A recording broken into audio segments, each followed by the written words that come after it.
Et tout de suite, l'édito politique. Et c'est avec Alexis Poulain. Bonjour Alexis.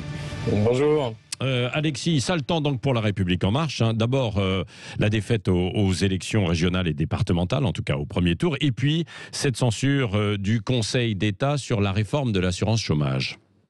Oui, alors c'est vrai que les scores attendus par La République En Marche n'étaient pas énormes. Il faut dire que la claque, la gifle électorale de dimanche n'a pas mis du baume au cœur aux responsables de la majorité. 5 ministres qui ne passent pas le premier tour, ce n'est pas anodin, c'est même historique. Et un président qui fait comme si de rien n'était. On l'a vu lundi discuter le matin avec les responsables des boîtes de nuit et du monde de la nuit, puis recevoir Justin Bieber, aller à l'ouverture de la Samaritaine et le soir faire la fête dans la cour de l'Élysée avec Jean-Michel Jarre, comme s'il n'y avait pas eu finalement de premier tour, délaissant la gestion de ce score calamiteux plutôt à Jean Castex, au Premier ministre, lui aussi très discret, qui a simplement rappelé qu'il fallait se mobiliser, qu'il y avait là un vrai drame démocratique avec ce taux d'abstention énorme, mais aussi cette gifle qui en dit long sur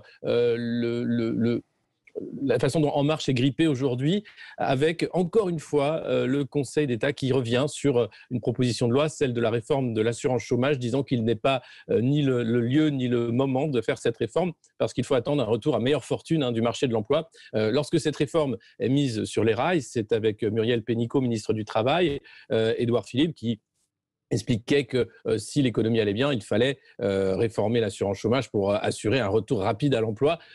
Aujourd'hui, on voit bien que la conjoncture n'est pas du tout la même et donc continuer cette réforme aurait été une catastrophe pour de nombreux bénéficiaires de l'assurance chômage qui seraient rentrés dans la précarité encore plus rapidement. Donc clairement, c'est quelque chose qui là touche au cœur du macronisme, cette volonté de réforme profonde à la fois du marché du travail mais de la société française dans son ensemble et qui s'arrête. On l'a vu avec les retraites, il y avait une forte mobilisation, le 49.3 et puis arrive le virus qui a déréglé toutes les horloges que le maître des horloges voulait mettre sur le mode réforme. Et c'est le cas aussi avec l'assurance chômage. Impossible non plus de réformer. Donc ça va être très difficile pour Emmanuel Macron qui se présentait comme ce jeune président ambitieux qui voulait absolument réformer la France et tous les problèmes structurels de ce pays, de défendre un bilan de réforme puisqu'il n'en aura fait aucune. Alors il pourra se draper derrière la crise sanitaire en disant que ce n'est pas de sa faute. Néanmoins, on voit bien que scrutin après scrutin, La République En Marche peine à s'ancrer dans les territoires, voire pas du tout. C'était 2% au municipal, moins de 4% au régional.